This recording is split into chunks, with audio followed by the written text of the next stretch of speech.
தன்னுடைய மேன்ஷனுக்கு சென்றவன் அந்த மேன்ஷனை காலி செய்து கொண்டு அங்கிருந்து அவனுடைய பொருட்களை எடுத்து ஆட்டோவில் ஏற்றி நேராக அவனது புது வீட்டிற்கு வந்து சேர்ந்தான். இரவு உணவை வரும்பொழுதே கடையிலிருந்து வாங்கி வந்து விட்டதால் அவன் அமைதியாக அமர்ந்து சாப்பிட்டு முடித்துவிட்டு அந்த வீட்டை சுற்றி சுற்றி பார்த்து கொண்டிருந்தான். அனைத்து பொருட்களையும் வாங்கியது மட்டும் இல்லாமல் அதை அழகாக இன்ஸ்டாலேஷனும் செய்து வைத்திருந்தாள் அனன்யா. அவள் எதற்காக இப்படியெல்லாம் செய்கிறாள் என்று தெரியாமல் குழப்பத்துடனே இருந்தவனுக்கு அவள் தன்னுடையவள் என்ற எண்ணம் மட்டும் அவன் இதயத்தில் ஆழமாய் பதிந்தது. தன்னுடைய மொபைலை மட்டும் கையில் எடுத்துக்கொண்டு பெட்ரூமிற்குள் நுழைய கட்டில், மெத்தை, ஏசி என்று அனைத்துமே அந்த அறையில் இருந்தது. அதை பார்த்தவனுக்கு ஒரு நிமிடம் தலையே சுற்றியது. அடி பாவி, இன்னும் என்னதெல்லாம் வாங்கி வச்சிருக்காளோ தெரியலையே. முதல்ல வீடு ஃபுல்லா போய் நாளைக்கு செக் பண்ணணும் என்னென்ன பொருள் வாங்கியிருக்கான்னு என்றவனின் மனதுக்குள். இதெல்லாம் எங்க 2 பேருக்கும் கல்யாணம் ஆனதுக்கு அப்புறம் நாங்க 2 பேரும் சேர்ந்து வாங்கி இருந்திருக்கலாம். இப்பவே அட்வான்ஸா வாங்கி வச்சிட்டா என்று நினைத்தவன் பின்பு மெத்தையில் படுத்துக்கொண்டு அவளுக்கு போன் செய்தான். ரிங் சென்று கொண்டே இருந்தது. அப்பொழுது ஜீவாவோ, என்ன இவ்ளோ நேரமா போன் அடிச்சிட்டு இருக்கு, எடுக்காம என்ன பண்ணிக்கிட்டு இருக்கா என்ற குழப்பத்திலேயே இருக்க போன் கட்டாகிவிட்டது. மீண்டும் ஒருமுறை அழைக்கலாம் என்று நினைத்தவன் அவளுக்கு போன் போட அப்பொழுதும் ரிங் போய்கொண்டே இருந்தது. கடைசியாக கட்டாகும் சமயத்தில் போனை எடுத்தவள், ஹலோ ஜீவா, சொல்லுடா. என்ன அனன்யா, இவ்ளோ நேரம் எங்க போன நீ? போன் எடுக்கலன்னதும் எனக்கு பக்குன்னு ஆயிடுச்சு தெரியுமா? அது ஒண்ணு இல்லடா, தூங்க போறதுனால ரெஃப்ரெஷ் ஆயிட்டு படுக்கலாம்னு தான் குளிக்க போயிருந்தேன். சரி, நீ சாப்பிட்டியா? இப்பதான்ப்பா வீட்டுக்கு வாங்கிட்டு வந்து சாப்பிட்டேன். சார் புது வீட்டுல இருக்கீங்களா? ஆமா. அப்புறம் என்னோட கிஃப்ட்ஸ் எல்லாம் உனக்கு பிடிச்சிருக்காடா? ஐயோ, எல்லாமே தாறுமாறா இருக்குது. ஆனா அனன்யா, எதுக்காக இப்படி எல்லா பொருளையும் வாங்கி கொடுத்துருக்கேன்னு தான் தெரியல. என்னதான் ஃப்ரெண்டா இருந்தாலும் கிஃப்ட் கொடுத்தாலும் ஒரு பொருள் கொடுப்பாங்க. சரி, இப்படியா வீட்டுக்கு தேவையான மொத்தத்தையும் வாங்கி கொடுப்பாங்க? இட்ஸ் ஓகே ஜீவா, உனக்கு இதெல்லாம் செய்யணும்னு எனக்கு தோணுச்சு, அதனால நான் செஞ்சேன். ஆனா நீ அத ஒரு பெரிய விஷயமா எடுத்துட்டு பேசுற பாத்தியா, அதுதான் எனக்கு பிடிக்கல. சரிங்க மேடம், நீங்க பண்றதெல்லாம் பண்ணிடுங்க. ஆனா நான் ஏதாவது கேட்டா மட்டும் நான் பேசுறத பிடிக்கலன்னு சொல்லுவீங்க. சரி விடு ஜீவா, எனக்கு கொஞ்சம் டயர்டா இருக்குது, நான் தூங்க போறேன். நம்ம நாளைக்கு பேசலாமா? ஓகே, டேக் கேர், பாய் என்று அவன் போனை கட் பண்ணிவிட அவளும் போனை எடுத்து வைத்து விட்டு தன் அறையின் கதவு பூட்டி இருக்கிறதா என்று ஒருமுறை செக் செய்து கொண்டு லைட்டை ஆஃப் செய்து விட்டு வந்து படுக்க அவள் உடல் எல்லாம் மிகவும் அலுப்பாக இருப்பது போல இருந்தது. படுத்த சிறிது நேரத்திலேயே அமைதியாக உறங்கிவிட்டாள். ஆனால் ஜீவாவிற்கு தான் ஏனோ இன்று உறக்கம் வருவேனா என்று அடம் பிடித்து கொண்டிருந்தது. என்னடா இது, பொது இடம்னு இப்படி தூக்கம் வராம டிஸ்டர்பன்ஸ் ஆகுதோ? மேன்ஷன்ல இருந்தா அடிச்சு புடிச்சு தூங்கி இருப்பனே, இங்க வந்து இவ்வளோ நேரமா உருண்டுட்டு கிடக்கிறேன், ஒரு போட்டு தூக்கம் வருதா பாரு என்று புலம்பிக் கொண்டே எழுந்து அமர்ந்தவன் அனன்யாவிற்கு போன் செய்யலாம் என்று நினைக்க அவனின் மனமோ, இல்ல அவ டயர்டா இருக்குன்னு சொல்லிட்டு தான் தூங்க போனா, இப்ப போய் போன் பண்ணி அவளோட தூக்கத்தை நம்ம கெடுக்க கூடாது என்று ஒரு முடிவுக்கு வந்தவன் தனது போனில் இருக்கும் அவளது புகைப்படங்களை எல்லாம் பார்த்து கொண்டிருந்தான். அவர்கள் வெளியில் செல்லும் பொழுதெல்லாம் இருவரும் சேர்ந்து நிறைய செல்ஃபி போட்டோக்களை எடுத்திருந்தனர். அதையெல்லாம் பார்க்கும் பொழுது அவன் மனதுக்குள் ஒரு குதூகலம் உண்டானது.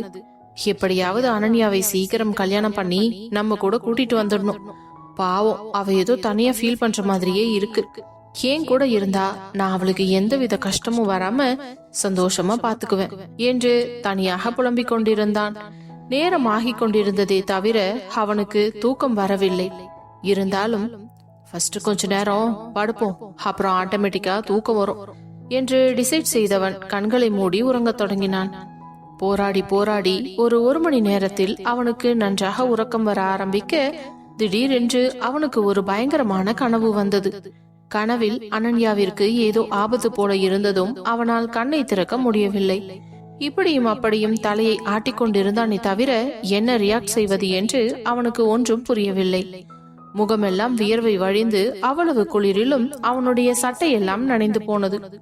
ஒரு கட்டத்தில் பதறி போய் அனன்யா என்று கத்திக்கொண்டே எழுந்து அமர்ந்தவன் கண் முழித்ததற்கு பிறகுதான் இது கனவு என்பது அவனுக்கு தெரிய வர, அட கடவுளே, இது கனவா? ஒரு நிமிஷம் எனக்கு உயிரே போயிடுச்சு. ஏன் இந்த நேரத்துல போய் இப்படி ஒரு கனவு வருது? இப்ப நான் என்ன பண்றது? எனக்கு ரொம்ப பயமா இருக்கே. அவ சேஃப்டியா தான் இருக்காளான்னு ஒரு வாட்டி தெரிஞ்சுக்கிட்டா அதுக்கப்புறம் கொஞ்சம் ரிலாக்ஸா இருக்கலாம் என்று நினைத்தவன் அவள் என்ன நினைத்தாலும் பரவாயில்லை என்று அவள் நம்பருக்கு அழைத்தான். ரிங் போய்கொண்டிருந்ததை தவிர அவள் ஒரு தடவை கூட எடுக்கவில்லை. கிட்டத்தட்ட 4-5 தடவை முயற்சி செய்தும் அவள் போனை எடுக்காததால் அவனுக்குள் இன்னும் பதற்றம் தொற்றிக்கொண்டது. இத்தனை டைம் போன் பண்ணியும் எடுக்காம இருக்கான்னா அவளுக்கு ஏதாவது பிரச்சனையா இருக்குமா? ஏன் போன் எடுக்க மாட்டா என்று ரூமிலேயே அங்கும் இங்கும் நடந்து கொண்டிருந்தவனுக்கு கையும் ஓடவில்லை, காலும் ஓடவில்லை. இதற்கு மேல் பொறுமையா என்னால இருக்க முடியாது என்று நினைத்தவன் நேராக தன்னுடைய பைக் சாவை எடுத்து வீட்டை பூட்டியவன் வண்டியை எடுத்துக்கொண்டு நேராக அவள் தங்கி இருக்கும் ஹோட்டலின் வாசல் முன்பு வந்து நின்றான். அந்த ஹோட்டலே மிகவும் அமைதியாக இருந்தது. அனைவரும் உறங்கிக் கொண்டிருப்பது நன்றாகவே தெரிந்தது. அந்த நேரத்தில் கொஞ்சம் தயக்கத்துடனேயே உள்ளே நுழைந்தவன், எக்ஸ்கியூஸ் மீ, இங்க மிஸ் அனன்யான்னு ஒருத்தவங்க ஸ்டே பண்ணிருக்காங்க. அவங்க எந்த ரூம்ல இருக்காங்க? நீங்க யார் சார்? நான் அவங்களோட க்ளோஸ் ஃப்ரெண்ட். அவங்கள நான் இங்கதான் டிராப் பண்ணிட்டு போனேன் என்றதும், அப்போ உங்களுக்கு அவங்க தங்கியிருக்க ரூம் நம்பர் தெரிஞ்சிருக்கணுமே. இல்ல சார், நான் அவங்க கிட்ட கேட்க மறந்துட்டேன். நோ சார், அப்படியெல்லாம் சொல்ல முடியாது. நாங்க சொல்லி உங்களால அவங்களுக்கு ஏதாவது ப்ராப்ளம் கிரியேட் ஆயிடுச்சுன்னா அப்புறம் ரொம்ப கஷ்டமா போயிடும். என்ன சார் சொல்றீங்க? அவ என்னோட ஃப்ரெண்டு தான். இங்க பாருங்க என்று அவளும் அவனும் சேர்ந்து எடுத்த புகைப்படத்தை காட்டிவிட்டு அவளுடைய போன் நம்பரையும் காட்டினான். அவங்க நம்பரை நீங்க வேணா செக் பண்ணிக்கோங்க என்றதும் சிஸ்டமில் செக் செய்தவர்கள், ஓகே சார், மேல 102ல இருக்காங்க, போய் பாருங்க என்று கூறவும், தேங்க்யூ சோ மச் என்று லிப்டில் ஏறியவன் அந்த 2வது மாடிக்கு வந்து இறங்கிவிட்டு ஒவ்வொரு அறையாக பார்த்து கொண்டே வந்தான். நம்பர் 102 வந்ததும் அவனுடைய இதயம் தாறுமாறாக துடிக்க ஆரம்பித்தது. அறை கதவை தட்டலாமா வேண்டாமா என்று நீண்ட நேரமாக யோசித்துக் கொண்டிருந்தான்.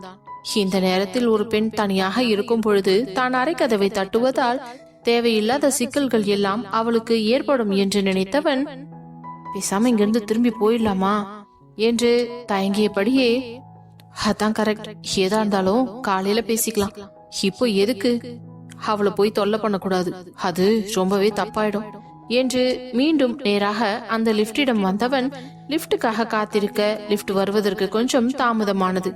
இருந்தாலும் அவனுடைய பார்வை முழுவதும் அவள் அரைவாசலையே பார்த்து கொண்டிருந்தது. ஏனோ அவனது மடம் படபடவென்று அடிக்க அவன் கண்ட கனவு வேறு அப்பொழுது ஞாபகம் வந்துவிட, ஐயோ, என்ன ஆனாலும் பரவாயில்ல, கேவலமா திட்டினாலும் பரவாயில்ல, அடிச்சா கூட பரவாயில்ல, ஒரு வாட்டி அவளை பார்த்து அவ நல்லா இருக்கான்னு தெரிஞ்சுக்கிட்டு அதுக்கப்புறமா நம்ம வீட்டுக்கு போயிடலாம் என்று துணிந்து முடிவெடுத்தவன் மீண்டும் நேராக வந்து அவளது அறைக்கதவை தட்டினான். ஆனால் அவளிடமிருந்து எந்த சத்தமும் வரவில்லை.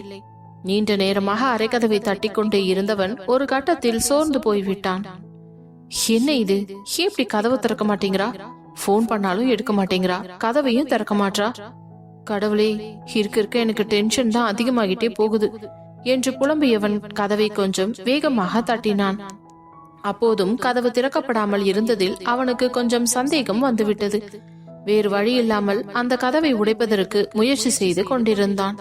ஆனால் அது மிகவும் ஸ்ட்ராங்கான டோர் என்பதால் அவனால் அந்த கதவை திறக்க முடியவில்லை. பின்பு வேகமாக ரிசப்ஷனுக்கு ஓடியவன் அவள் அறையின் நிலைமையை கூறவும் அவர்களிடம் உள்ள இன்னொரு சாவியை எடுத்துக்கொண்டு அவனையும் அழைத்து கொண்டு வந்தனர். சார், அவங்க நல்லா தூங்கிட்டு இருப்பாங்க, நீங்க ஏன் இப்படி டிஸ்டர்ப் பண்றீங்க? எழுந்து அவங்க எங்களை தான் சத்தம் போட போறாங்க. இல்ல சார், ஒரே ஒரு தடவை அவ நல்லா தூங்கிட்டு தான் இருக்கா, சேஃபா தான் இருக்கான்னு தெரிஞ்சதுன்னா நான் உடனே போயிடுவேன். பிளீஸ் சார், எனக்காக இந்த ஹெல்ப் மட்டும் பண்ணுங்க. எனக்கு என்னவோ அவளுக்கு ஏதோ பிரச்சனை இருக்கிற மாதிரியே மனசுக்கு தோணுது.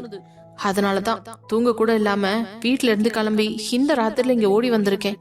என்னோட சிச்சுவேஷனை கொஞ்சம் புரிஞ்சுக்கோங்க சார் என்று அவன் பாவமாக கேட்க அவரும் வேறு வழி இல்லாமல் வந்து அந்த அறை கதவை திறப்பதற்கு சாவியை போட அவனுடைய இதயம் அதிவேகமாக துடித்துக் கொண்டிருந்தது.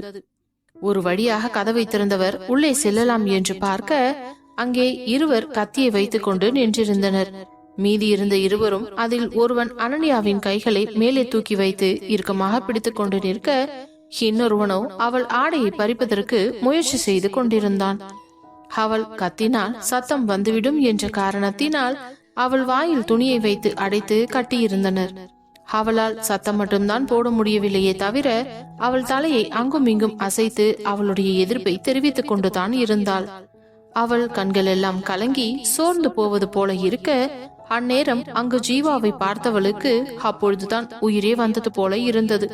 அவன் கண்களை பார்த்து கலங்கியவள் தன் தலையை ஆட்டவும், ஜீவாவிற்கோ ஒரு நொடி என்ன நடந்தது என்று ஒன்றுமே புரியவில்லை. அதற்குள் அங்கிருந்தவன் அவனிடம் கத்தியை எடுத்து கொண்டு வர, அந்த ரிசப்ஷனில் இருந்தவனோ, சார் அவங்க கத்தி எடுத்துட்டு வராங்க, ஓடுங்க, நான் போய் கீழே போலீஸ்க்கு கால் பண்றேன் என்று தலை தெரித்து ஓடிவிட்டான். நொடி பொழுதில் நிதானத்திற்கு வந்தவன் ஒரு நொடி கூட தாமதிக்காமல் அவனை கத்தியால் குத்த வந்தவனை போட்டு தாறுமாறாக அடித்து நொறுக்கினான். இன்னொருவனும் வந்து அவனிடம் சண்டை செய்ய, மூவருக்கும் நடந்த சண்டையில் ஜீவாவின் கையில் கத்தி கிழித்து விட்டது. அதில் ஒரு நிமிடம் வலியில் துடித்தவன் இருந்தாலும் அனன்யாவின் நிலையை பார்த்து வெகுண்டெழுந்த சிங்கமாக மாறி அனைவரையும் அடித்து துவைத்து துவம்சம் செய்து கொண்டிருந்தான். வலி தாங்காமல் ஒருவனாக எழுந்து வேகமாக வெளியில் ஓட, கடைசியாய் ஒருவன் ஓடுவதற்காக இருந்தவனை இறுக்கமாக இழுத்து பிடித்தவன் ஓங்கி அவன் மூக்கிலேயே ஒரு குத்து விட்டதும் அவன் சில்லு மூக்கு உடைந்து தாரை தாரையாக ரத்தம் வழிய அவன் அந்த வலியையும் பொறுத்து கொண்டு அங்கிருந்து தப்பித்தால் போதும் என்று வேகமாக ஓடினான். அவர்களை துரத்தி செல்லலாம் என்று நினைத்தவன் ஒரு நிமிடம் திரும்பி அனன்யாவை பார்க்க, அவளோ மிகவும் சோர்ந்து போய் கிடந்தாள். அவள் அருகில் ஓடி வந்தவன் அவளுடைய வாயில் இருந்த துணிக்கட்டுகளை எல்லாம் அவிழ்த்து விட்டு அவளுடைய கை கட்டையும் அவிழ்த்து விட்டவன், அனன்யா என்னாச்சுடி, யார் இவனுங்கெல்லாம் என்று கேட்டதுதான் தாமதம். பட்டென்று அவனை இறுக்கமாக அணைத்துக் கொண்டவள், ஜீவா ஜீவா என்று கதறி அழுது கொண்டிருந்தாலே தவிர அதற்கு மேல் ஒரு வார்த்தை கூட பேசவில்லை. அவனும் அவளை இறுக்கமாக அணைத்துக் கொண்டு அவள் முதுகை தட்டி கொடுத்தவன் அவளை ஆசுவாசப்படுத்த பார்க்க, ஆனால் அவளோ அந்த பயத்தில் இருந்து இன்னும் வெளியே வரவில்லை. நீண்ட நேரமாக அவளை சமாதானம் செய்ய முயற்சி செய்து தோற்று போனவன் பின்பு அவளை தன்னிடமிருந்து வலுக்கட்டாயமாக பிரித்து கிளாஸில் தண்ணீரை ஊற்றி அவள் கையில் கொடுக்க, அதை வாங்கி மடமடவென்று குடித்தவள் மேலும் கீழும் சிந்திக் கொண்டே குடித்தாள். அதை பார்த்தவனுக்கு அவள் எவ்வளவு பயந்து போய் இருக்கிறாள் என்பது நன்றாகவே தெரிந்தது. இந்த நிலையில் இவளை இப்படியே விட்டுவிட்டு போவது நல்லதில்லை என்று முடிவு செய்தவன் எதுவுமே பேசவில்லை. நேராக சென்று அனன்யாவின் பொருட்களை எல்லாம் கடகடவென்று அவளது பெட்டியில் பேக் செய்தான். அவன் செய்வது அனைத்தையும் பார்த்து கொண்டிருந்தவள் எதுவும் பேசாமல் அமைதியாக அமர்ந்து அழுது கொண்டிருக்க, பின்பு நேராக அவளிடம் வந்தவன் அவள் கையை பிடித்து இழுத்து கொண்டு, வா போலாம். ஜீவா, இந்த நேரத்துல என்னை எங்கடா கூப்பிடுற? இல்லடி, இனி ஒரு நிமிஷம் கூட நீங்க இருக்க கூடாது, அவ்வளவுதான் சொல்லுவேன். டே, இங்க இல்லாம வேற எங்க இருக்கிறது? ஏன், எனக்கு வீடு இல்லையா? நீ வந்து அங்க தங்கிக்கோ. உனக்கு அவ்வளவு கஷ்டமா இருந்தா நான் வேணா வெளியில தங்கிக்கிறேன். நான் அப்படி சொல்லல, ஆனா நான் இங்கதானே ரொம்ப நாளா தங்கி இருக்கேன். இந்த இடம் பக்கா சேஃப் தான்.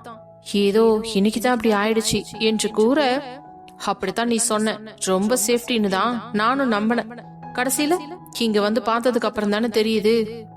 இல்ல ஜீவா, நான் என்ன சொல்ல வரேன்னா, இதுக்கு மேல நீ ஒரு வார்த்தை பேசின நான் மனுஷனாவே இருக்க மாட்டேன்டி, சொல்லிட்டேன் என்றவன் அவள் கையை பிடித்து தரதரவென்று இழுத்து கொண்டு அவளுடைய சுட்கேஸையும் தள்ளி கொண்டு லிப்டிற்குள் நுழைந்தவன் கீழே ரிசப்ஷனிற்கு வந்து அவளுடைய ரூமை வெக்கேட் செய்வதாக கூற, அவர்கள் அனைவரும் அவனிடம் மிகுந்த வருத்தத்துடன், சார், இது வரைக்கும் இந்த மாதிரி எல்லாம் நடந்ததில்ல, இப்பதான் ஃபர்ஸ்ட் டைம் நடந்திருக்கு, பிளீஸ் தயவு செஞ்சு மன்னிச்சிடுங்க. மேடம், உங்களுக்கு ஒண்ணு இல்லல்ல என்று அவர்கள் அவளை ஒரு மாதிரி பார்த்து கொண்டே கேட்க, அவள் உடல் எல்லாம் கூசத் தொடங்கியது. மெதுவாக ஜீவாவின் பின்னால் சென்று ஒளிந்து கொண்டவள் அவன் முதுகில் முகத்தை புதைத்து அழத் தொடங்கினாள். அதை உணர்ந்து கொண்டவனோ, பிளீஸ், அவங்க ஏற்கனவே ரொம்ப பயந்து போயிருக்காங்க, நீங்க மேலும் மேலும் கேட்டு காயப்படுத்தாதீங்க, நாங்க இந்த ரூமை வெக்கேட் பண்ணிக்கிறோம். சார், நாம வேணும்னா போலீஸ் கம்ப்ளைண்ட் கொடுத்துடலாம். இட்ஸ் ஓகே, பரவாயில்ல, போலீஸ் கம்ப்ளைண்ட் எல்லாம் எதுவும் தேவையில்லை, நான் பாத்துக்கிறேன் என்றவன் அந்த ரூம் சாவியை அவர்களிடம் கொடுத்து விட்டு அவளை இழுத்து கொண்டு வந்து தனது பைக்கில் அமர சொல்ல, அவளோ அப்பொழுதும் யோசித்துக் கொண்டே நின்றிருப்பதை பார்த்தவனுக்கு பயங்கர கோபம் வந்தது. ஆனால் கக்கும் விழிகளோடு அவளை திரும்பி பார்த்தவன், வண்டியில ஏறிடி ஃபர்ஸ்ட் என்று கண்ணை காட்டவும் அதற்கு மேல் எதுவும் பேசாமல் அவன் பின்னால் ஏறி அமர்ந்து கொள்ள பெட்டியை எடுத்து முன்னால் வைத்துக் கொண்டு வண்டியை ஸ்டார்ட் செய்தான். வீடு வந்து சேரும் வரை இருவரும் ஒரு வார்த்தை கூட பேசிக்கொள்ளவில்லை. வீட்டு வாசலில் வந்து வண்டியை நிறுத்தியவன் அவளுடைய பெட்டியை எடுத்துக்கொண்டு அவள் கையையும் பிடித்து இழுத்துக்கொண்டு பூட்டை திறந்து உள்ளே சென்றவன் நேராக பெட்ரூமிற்குள் நுழைந்து அங்கு அவளுடைய பெட்டியை வைத்துவிட்டு மெத்தையில் அவளை இழுத்து அமர வைத்தான். அதில் ஒரு நிமிடம் பதறியவள், ஜீவா, என்ன பண்ற நீ? எதுக்குடி இப்படி பதற? நான் உன்னை என்ன பண்ண போறேன் சொல்லு. இவ்வளவு நாள் பழகியும் என் மேல உனக்கு நம்பிக்கை வரலையா? அந்த அளவுக்கு நான் கேவலமானவனா என்ன என்று கேட்கும் பொழுதே அவன் குரல் உடைந்த நிலையில் இருந்தது. அதை கேட்ட பிறகு அவளால் அதற்கு மேல் எதுவுமே பேச முடியவில்லை. மெதுவாக அவள் அருகே அமர்ந்தவன், இங்க பாரு அனன்யா, என்ன நடந்துச்சுன்னு இப்போ உன்னால சொல்ல முடியுமா? இல்ல நாளைக்கு பேசிக்கலாமா என்று கேட்டதுதான் தாமதம். அவள் கண்களில் இருந்து கண்ணீர் அருவி போல வழிந்தது. அவள் அழுவதை பார்க்க முடியாதவனுக்கு இதயத்தில் சொல்ல முடியாத அளவிற்கு ஒரு வலி உண்டானது. சரி சரி, நீ அழுவத தயவு செஞ்சு. நீ அழுதுன என்னால பார்க்க முடியாது. நீ ஃபர்ஸ்ட் படுத்து தூங்கு, எதா இருந்தாலும் நம்ம காலையில பேசிக்கலாம் என்றதும் ஒரு நிமிடம் பதறியவள் அவனை நிமிர்ந்து பார்க்க, இதுல மட்டும் தெளிவா இரு. நீ இங்க பெட்ல படுத்துக்கோ, நான் ஹால்ல சோஃபால படுத்துக்கிறேன்.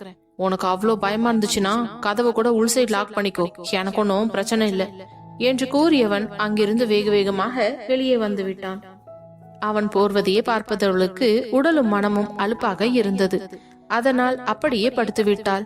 ஆனால் சோஃபாவில் படுத்துக் கொண்டிருந்தவனின் மனநிலை ஒன்றும் சரியில்லை. முதல் முறையாக அவனது அறையில் ஒரு பெண் தங்கியிருக்கிறாள். அதுவும் அவன் மனதுக்கு மிகவும் நெருக்கமான பெண். அப்படி இருந்தும் அவளை ஒரு நல்ல மனநிலையில் இங்கு தைக்க வைக்க முடியவில்லையே என்று அவனுக்கு ஆத்திரமாக இருந்தது. அந்த 3 பேரையும் வெட்டி கொள்ளும் அளவிற்கு கோபம் வந்தது. உடனே அந்த ரிசப்ஷனுக்கு போன் செய்தவன், இங்க பாருங்க, இன்னைக்கு என் ஃப்ரெண்ட் கிட்ட பிரச்சனை பண்ண அந்த 3 பேரும் யாரு என்னன்னு செக் பண்ணுங்க. எனக்கு அவங்க யாருன்னு உடனே தெரிஞ்சாகணும். முடிஞ்சா உங்களோட சிசிடிவி ஃபுட்டேஜ்ல இருந்து அவங்களோட போட்டோஸ் எனக்கு சென்ட் பண்ணுங்க. சார், இதெல்லாம் எதுக்கு கேக்குறீங்க? அது எப்படி என் ஃப்ரெண்ட் கிட்ட தப்பா நடந்துக்க முயற்சி பண்ணவங்கள நான் சும்மா விட முடியும்? சார், அதான் போலீஸ் கம்ப்ளைண்ட் எல்லாம் வேண்டாம்னு சொன்னீங்களே, அது நான் அவளுக்காக சொன்னேன். இது என்னோட மனசு திருப்திக்காக. நீங்க இப்ப சொல்லலனா கண்டிப்பா போலீஸ் ஸ்டேஷன் போக வேண்டியது இருக்கும் என்று அவன் மிரட்டியதும் அதில் பயந்து போனவர்கள், சார், இன்னும் ½ an hourக்குள்ள எல்லா டீடைல்ஸுமே உங்க போனுக்கு சென்ட் பண்ணிடுறேன். நோ, ½ an hourலாம் வெயிட் பண்ண முடியாது. ஜஸ்ட் 15 minutesல சீக்கிரமா அனுப்புங்க என்று கூறியவன் பட்டென்று போனை கட் செய்து விட்டான். எதற்காக அவனுக்கு இவ்வளவு கோபம் வருகிறது என்று தெரியவில்லை. ஆனால் தன் கண் முன்னாலேயே தான் காதலிக்கும் ஒருத்தியின் வாழ்க்கையை கெடுக்க நினைத்த அந்த 3 பேரை வெட்டி போடும் அளவிற்கு அவனுக்கு கோபம் வந்தது. கண்ணை மூடினாலே அவன் ஹோட்டல் அறையில் கண்ட காட்சிதான் அவன் முன் மீண்டும் மீண்டும் வந்து நின்றது.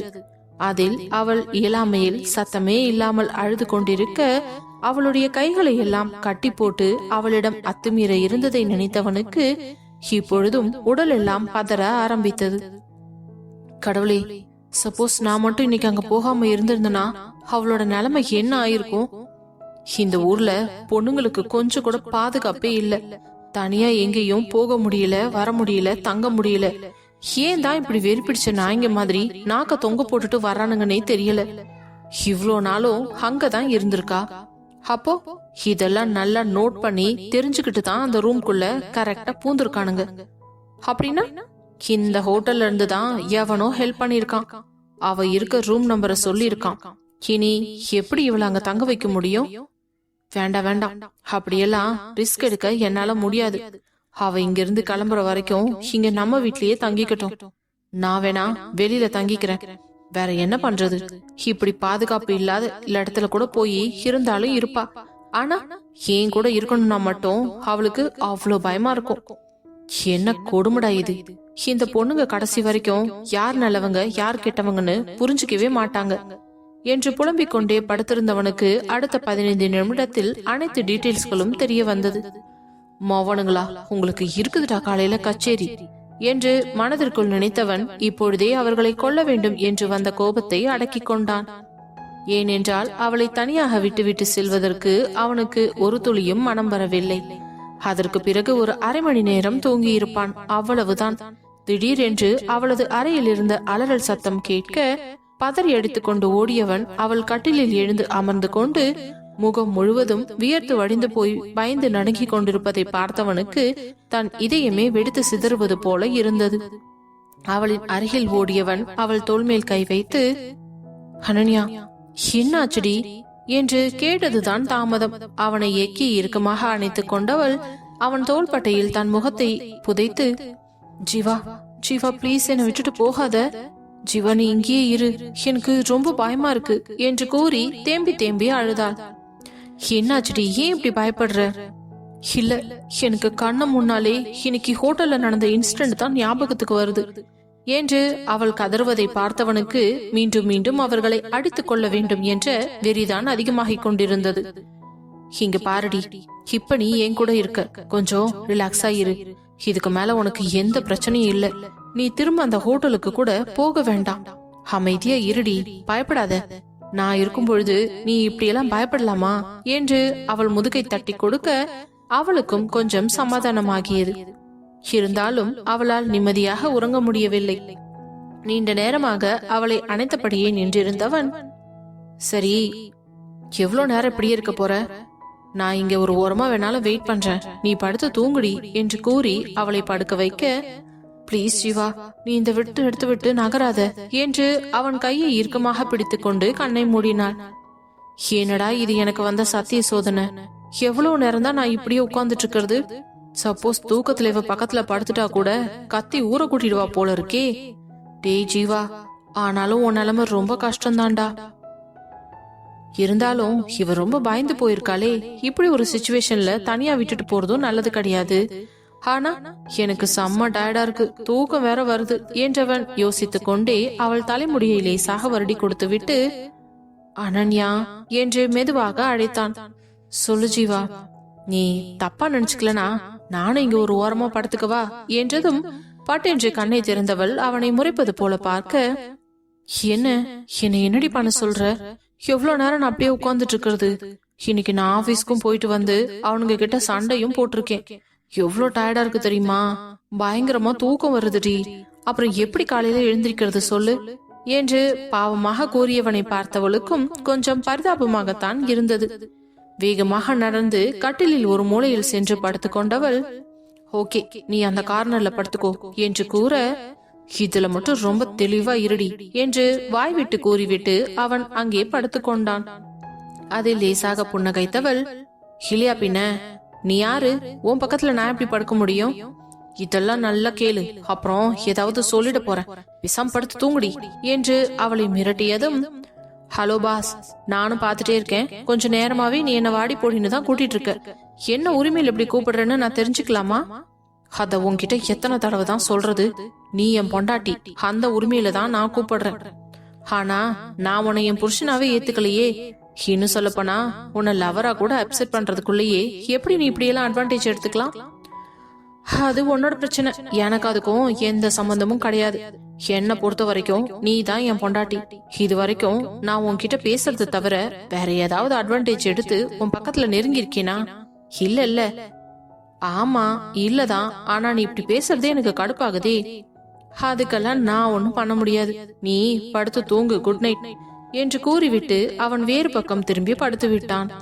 அவன் படுத்த சிறிது நேரத்திலேயே அவனுடைய மூச்சுக்காற்று சீராக வருவதை பார்த்தவள் அவன் உறங்கிவிட்டான் என்பதை புரிந்து கொண்டு அவளும் கண்ணை மூடி உறங்கினாள்.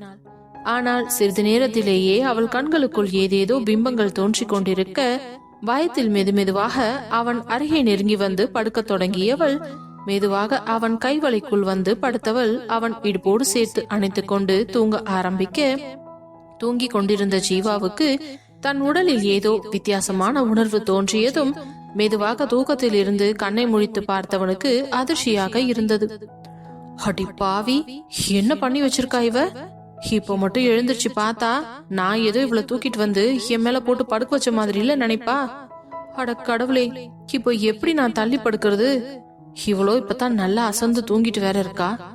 என்ன கொடுமடா இது என்றவன் சிறிது நேரம் அப்படியே அமைதியாக யோசித்துக் கொண்டிருக்க, ஆனால் அவளோ அவனுடன் மேலும் மேலும் நெருங்கி ஒன்றினாள்.